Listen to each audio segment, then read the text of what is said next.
द्रौपदी का चीरहरण किया जा रहा है, अपमानित किया जा रहा है। भगवान से विनती करती है, प्रार्थना करती है, बड़ी सभा में अपमानित किया जा रहा है द्रौपदी को। जब चीरहरण का घटनाएं घटित हो गई तो दो वचन द्रौपदी के मुख से एक तेज धार की तरह, अग्नि की तरह निकला। एक पहला धार जो था उस संकल्प की शक्ति थी। पूरी सभा में द्रौपदी को जो अपमानित किया गया, पूरी सभा में, मर्दों की सभा में, पुरुषों की सभा में, जिसके सामने कभी द्रौपदी घूंघट डाल के आती थी, ऐसे वीर पुरुषों की सभा में द्रौपदी को अपमान किया गया, नंगा नचाया गया, तो मान गया, अब मान बचाए क्या? सम्मान गया, बचाए क्या? अरे क्या सम्मान? सम्मान तो लोगों के लिए होता है, सम्मान तो किसी व्यक्ति से जुड़ा हुआ होता है। जब आपका सम्मान कर रहे हैं तो निस्संदेह आपके अंदर यह बात तो है कि किसी को खुश करना चाहते हैं। आपने कभी कुत्ते का सम्मान किया? कितना भी फूल माला चार आदमी के सामने पहना दो, क्या फर्क पड़ता है? पर किसी व्यक्ति को फर्क पड़ता है। क्यों? अब उसको पता चला है कि लोग मुझे क्या समझते थे। हमारे लोगों के बीच में यह पता चलेगा कि यह सम्मानीय व्यक्ति है।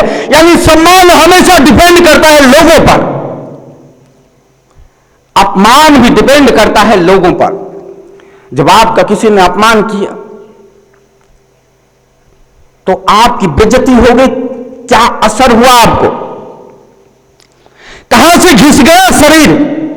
लेकिन नहीं, बेइज्जती हुई। मतलब लोगों की नजरों में कैसे जाओगे, लोगों के बीच में कैसे जाओगे? इसलिए बंद कमरे में जब आपको कोई चार थप्पड़ मारे और बाहर निकलते तो कुछ नहीं, सब कुछ ठीक।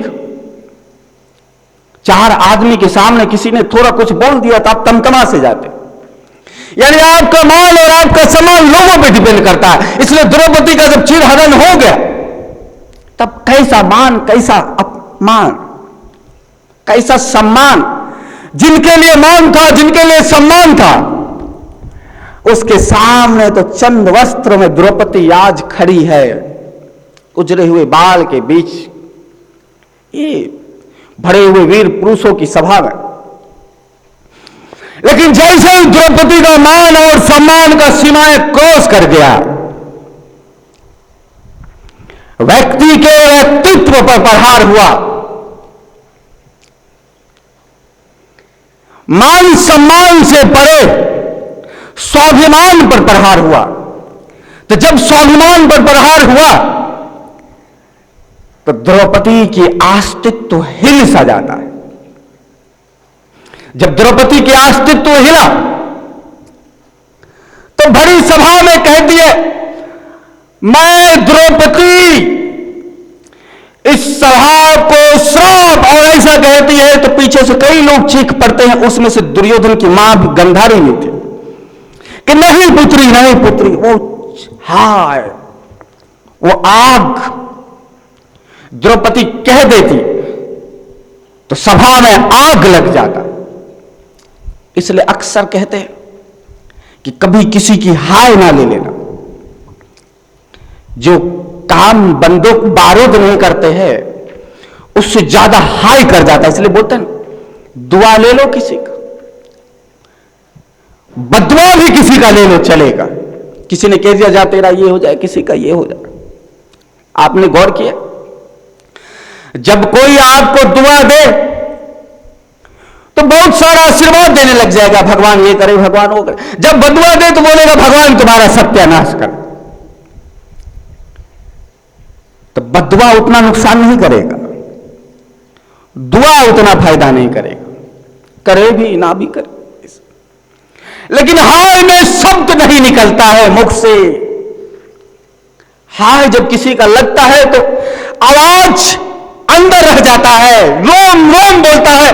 तब उसके अस्तित्व में कम बनाता है तो फिर प्रकृति सक्रिय हो जाता है, वह विनाश कर देता है, सत्यानाश कर देगा, जड़ मूल से खत्म कर देगा। इसलिए किसी की हाय बड़ा घातक होता है। द्रौपदी की हाय निकल रही थी, बड़ी सभा में एक हाहाकार समझ गया, नहीं पुत्री नहीं पुत्री। जब हाय निकलता है तब द्रौपदी प्रतिज्ञा करती है,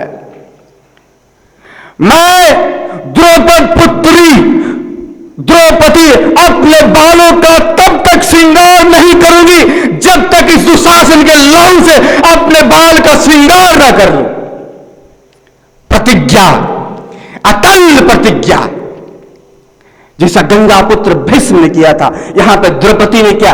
हे धनानंद, मैं अपनी शिखाओं को तब तक बांधूंगा नहीं जब तक तेरा तख्ता को पलट ना कर दूं, तुझे नष्ट नाबूद ना कर दूं।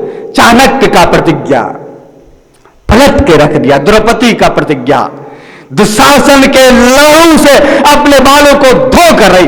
गंगा पुत्र का प्रतिज्ञा, जब तक हस्तिनापुर सुरक्षित ना हुआ, उस सिंहासन पर कोई योग्य राजा ना बैठा, तब तक शरीर को ही ना छोड़े। गजब हो गया। युधिष्ठिर को बैठा, बोला युधिष्ठिर से अच्छा राजा अब कौन मिलेगा, अब शांति से शरीर को छोड़।